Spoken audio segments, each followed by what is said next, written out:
My name is Barbara Cegavske, and I'm the Secretary of State for Nevada. And as the nation and the world watch Nevada and a handful of other states count the remaining ballots cast during the 2020 general election, I want to provide a recap of election processes in Nevada, as well as an update on the status of ballot counting. Before I begin, I would like to thank all of the election workers and poll workers in Nevada who worked and are, in some cases, continue to work tirelessly to make sure voters in Nevada have their votes heard. In particular, I'd like to thank the 17 county election officials in Nevada for their professionalism, dedication, and integrity in the administration of the 2020 general election. This election was held under unprecedented circumstances and with new election laws that were put in place only 3 months before the election. The late adoption of COVID-19 related election laws by the Nevada legislature caused election officials in Nevada to scale up mail voting to an extraordinary level, all while maintaining a robust in-person voting opportunities during both the 14-day early voting period on Election Day.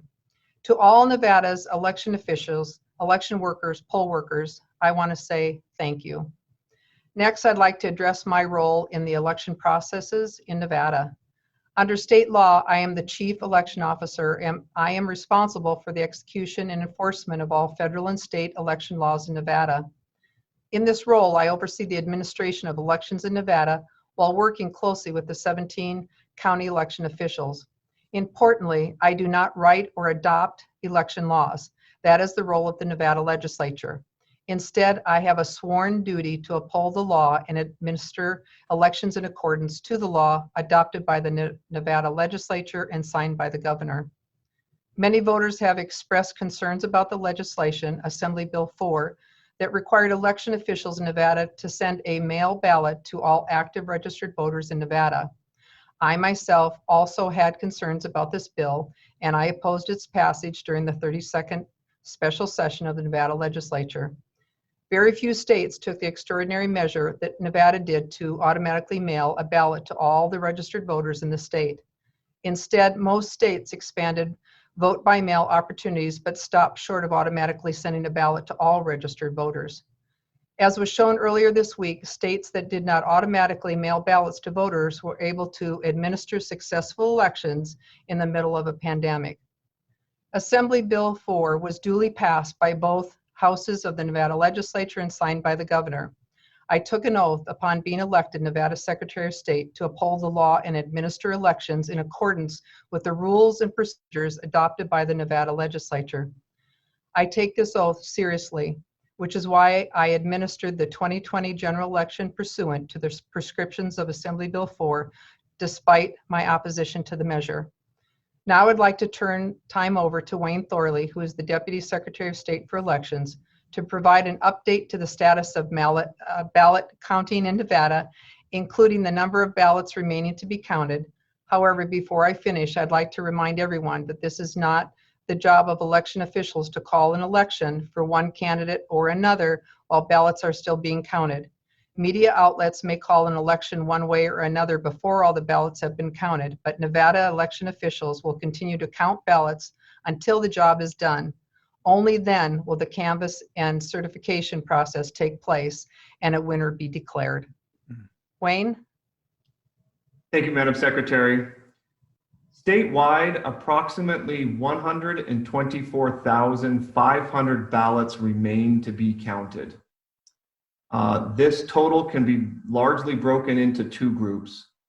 The first group are mail ballots that the counties have in hand and are waiting to be counted. And by mail ballot, I mean a ballot that was either dropped off at a ballot drop-off location or a ballot that was returned using the USPS.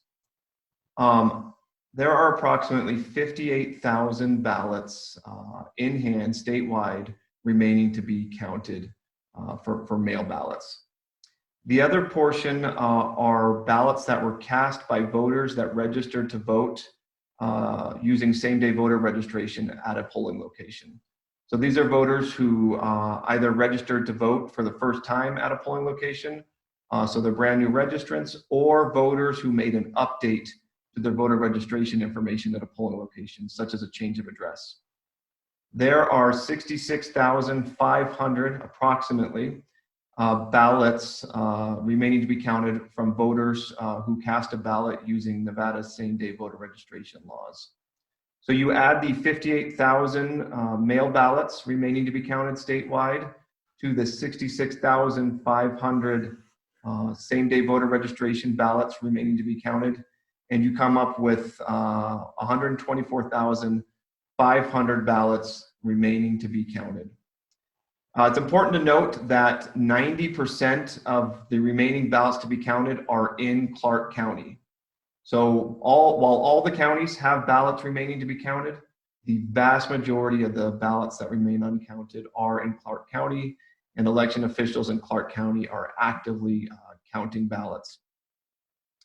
There are some unknowns also when it comes to ballots remaining. Under state law, Nevada election officials can receive a ballot in the mail and count it as long as it was postmarked on or before Election Day and received no later than 7 days after the election, which is November 10th. So election officials in Nevada will still be receiving ballots in the mail through Tuesday of next week. And as long as those ballots were postmarked on or before Election Day, they will be counted. It's impossible for us to know how many of those ballots there are remaining in the mail stream, but any of those that come in by the deadline and are verified as being valid, they will be counted. There are also a number of provisional ballots that were needing to be cured, and also ballots that had signature mismatches that needed to be cured. And it's impossible to know at this time how many of those will be successfully cured. However, the number of those ballots outstanding is in the thousands, so we're not talking about a large amount. But any ballots that are successfully cured by the deadline will be counted. Thank you, Wayne. Talk a little bit about how prepared you were for this to be heard by the judge.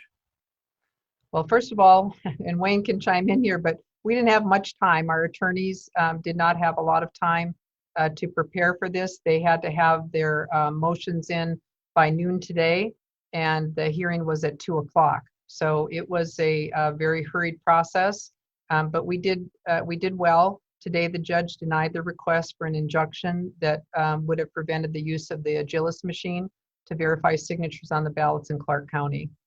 In your personal estimation, did that argument have any merit to begin with? I didn't feel like it did because we've worked so closely with the 17 counties, and we knew about the machine. We used it in the primary, and we didn't have any issues. Nobody said anything about it. And so we felt like it was a good resource for the county to be able to use that. Don't you feel like you're a little bit under attack in your department? This is what, the third lawsuit within the last few days? I think this is number 4, Dave. Okay, and you're weathering it well? We are. We're doing fine. I've got such a wonderful group of people that I work with, as Wayne has attested. I mean, he is really wonderful, and we've got so many deputies. We have 147 positions in our office, and I just feel like we've got a good team, and we're all pulling together, and we work well together. You know, both of you, I've been interviewing Joe Gloria for the last few weeks, every Wednesday on our news, getting updates and reminders from him. And I think he's very steadfast. Are you happy with the way he's conducting things, especially in the public eye? Yeah, I think he's doing the best that he can under the circumstances. I mean, he's got a lot being shoved at him to have to stop what he's doing and get out in front of a camera or get the results together. He has to stop all the work that he's doing just to get the results out there. Wayne, Wayne works with him the most because he works with all of the clerks and has for the last 6 years. Yeah, we're very blessed to to have someone like Joe Gloria in Nevada leading the election office in our largest county.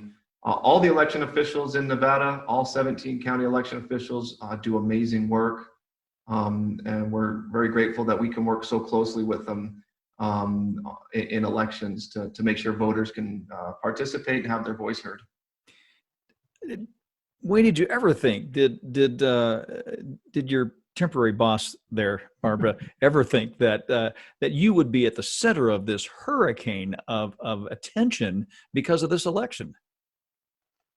I don't think we did in the beginning, but I think Wayne and I talked about it in the last few weeks that we could be, just from watching things and listening to things. I don't think we did in the beginning. I don't think we did during the primary, but it has put us in a position that's unprecedented for us. So here we are in the middle of this public relations nightmare, really, for someone like you. You're a department head. You largely work, under the radar, except for elections like this. And now all of a sudden you're thrust into this limelight. How's it been dealing with this? It's been interesting, but like I said, we just keep our head on, and we plow through everything. We work on the things we have to work on, and we stay focused. And I think that's what's really helped us. Is there's other issues that come up. There's other things. The Integrity Task Force, that's been a wonderful blessing for us, because we have all the law enforcement that come together primary night and election night. And what we do is if an issue comes up, we designate who has to go out and take care of that issue. But we stay together when there's big issues that come up. Then we stay together, we group together, and then we'll look and see where any of the law enforcement agencies can help. And that's really been a blessing. Everybody that we work with has been absolutely fantastic, and it's been a great relationship. They say the same thing. So you're speaking of security here. Yes. Yeah. Yes. And you've had to really use them this time around. We have. We've talked to them quite a bit and been very involved with all the security. And Wayne can talk a little bit more about that. We're on a regular basis that we get updates about cybersecurity. We have that going on. We have also anything, phone calls that might not be a normal phone call to us, those types of things. And then we have to know where to send them and what to do with them. You ever had to incorporate the security measures that you've used this year on any previous election to this extent? No, and we're really grateful for our partnerships with the other law enforcement agencies on the Election Integrity Task Force. Obviously, this election presented a number of unprecedented challenges. There was concern about voter intimidation at polling locations. There was concern about civil unrest.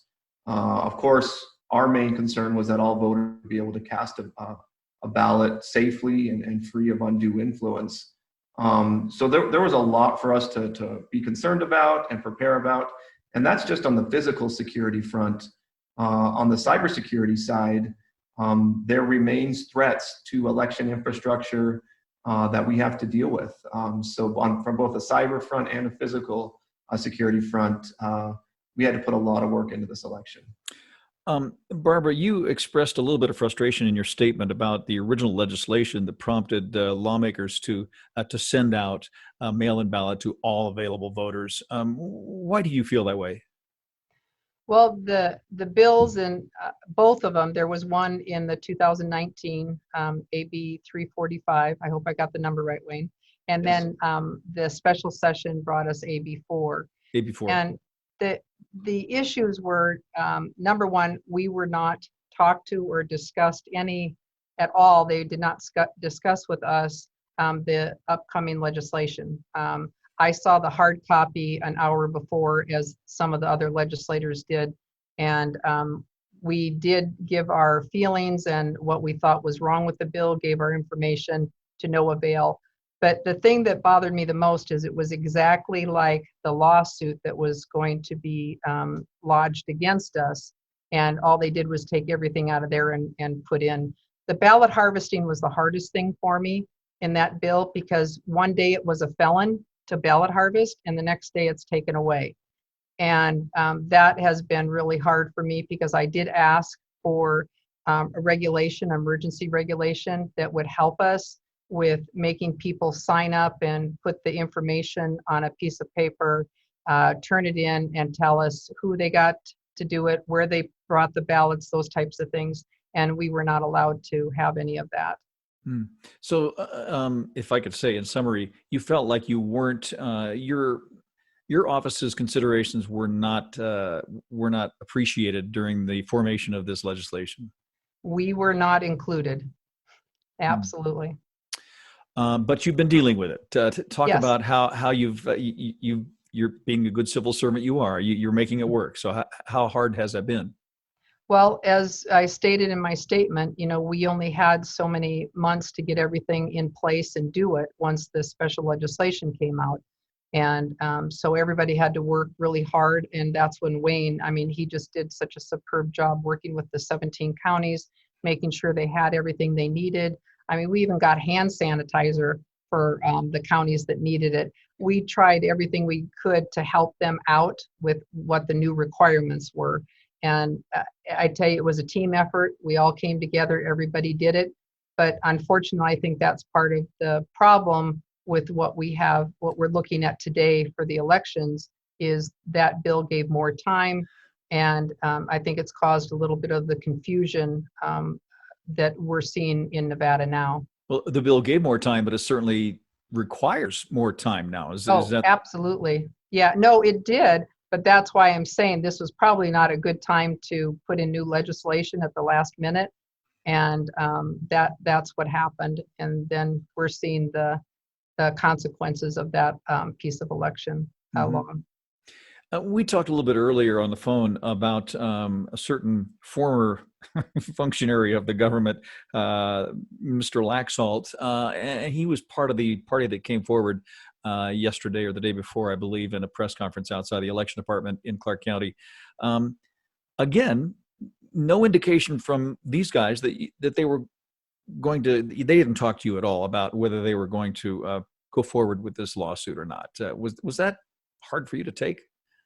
It was because I've always thought of Adam as a friend, and I knew him when he was running both times, and have not heard from him or the state party about any of the lawsuits, any heads up about what was going on and why not call me and ask?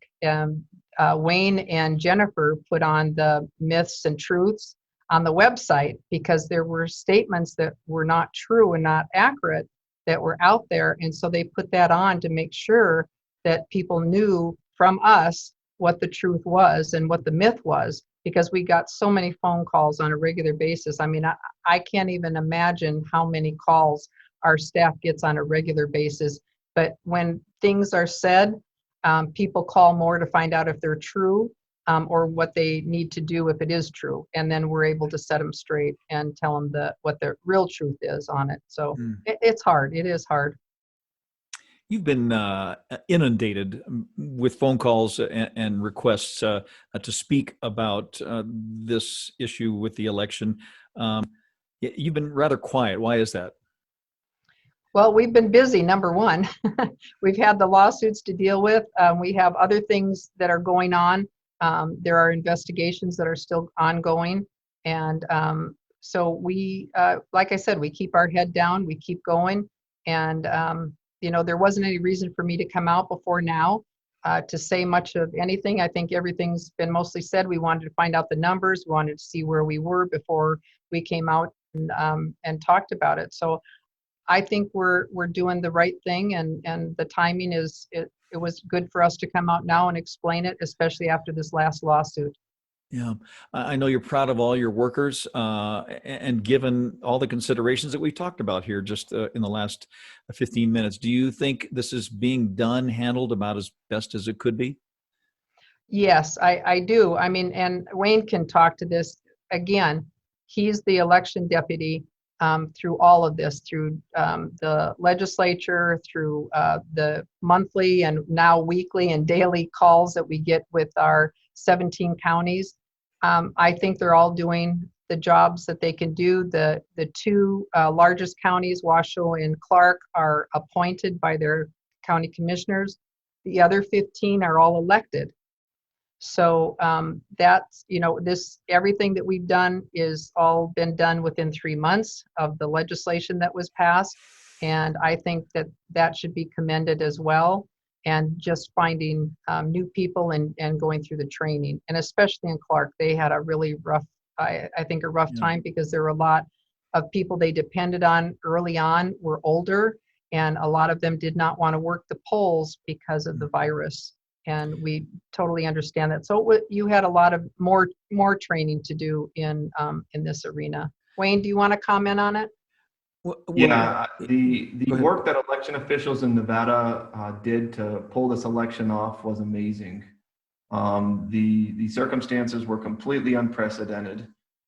There was the legislation in the summer that gave us only 3 months to prepare for this election. And essentially, we did 2 elections in one. We did a mail election where we mailed every active registered voter a ballot, but we also supported a lot of in-person voting. So all the recruitment and training of poll workers, and as the secretary said, that had to change a little bit. We needed to target a younger audience to a younger set of poll workers to train, to secure all the polling locations, make sure that we're following all the health guidelines related to the pandemic, so the social distancing, the sanitation recommendations, just everything that went into place to pull this election off is a testament to the professionalism and the dedication of election officials in Nevada. Well, it's not nearly done yet, but if you were given the luxury of having some hindsight, what would you say you would prefer to do differently? Wow. Well, I would like maybe to go back and work a little better on the legislation that comes out. Wayne, what about you? Yeah, it will be. We're right in the middle of, as you said, it's not over yet, and we're right in the middle of counting ballots and going through the post-election processes, the reconciliations, and the audits, and really haven't had time to sit down and think about what we could have done differently. Obviously, no election is perfect, and there will be time to reflect and about things we could have done better and differently. We just haven't had time to do that. All right. Well, Barbara, I don't really have any other questions. Is there anything that I've tweaked in your memory or prompted you that you want to say now that we've talked a little bit? Anything at all about being at the center of such a huge election, and here Nevada is is being targeted with memes and everything on the internet. What's going on in your mind now that this is really in full swing? Well, I guess the best way I can describe it is election night is really good for me because I love the camaraderie of all the people that come in for the Election Integrity Task Force. We have all the law enforcement agencies that come in on election night. That's just amazing to me. The work that Wayne and the 17 counties have done has been unprecedented. I mean, that's just amazing. And his crew, the phone calls. We've even gotten some people from one of the other groups that we have and asked people to come over to help us with phone calls because we've had so many phone calls. But I think the biggest thing for me is just that people have to learn to have patience, and that the system works. And I'm just sad. It saddens me that the integrity of our elections is being thrown around and battered around, and that's harmful, I think. And I think that's part of what we're about. I know that every election, has its ups and downs, and that's what I hope will come out of this. Whoever wins, that we all back that person and just move forward. Yeah, it's hard to see all the polarization and hopes that an election would help with that, and here we are. And Yes. Is it helping? I think the question still hangs out there. Yeah, and we'll find out. We'll find out in probably not till next week, but it is what it is. I know there's other other states that are having similar issues that we are, and some a little bit different. We have, because every state is different. Every state has their own laws, and that's the way it was meant to be. So it is what it is, and we hope that we come out on top and everybody can learn to live with whatever the outcome is.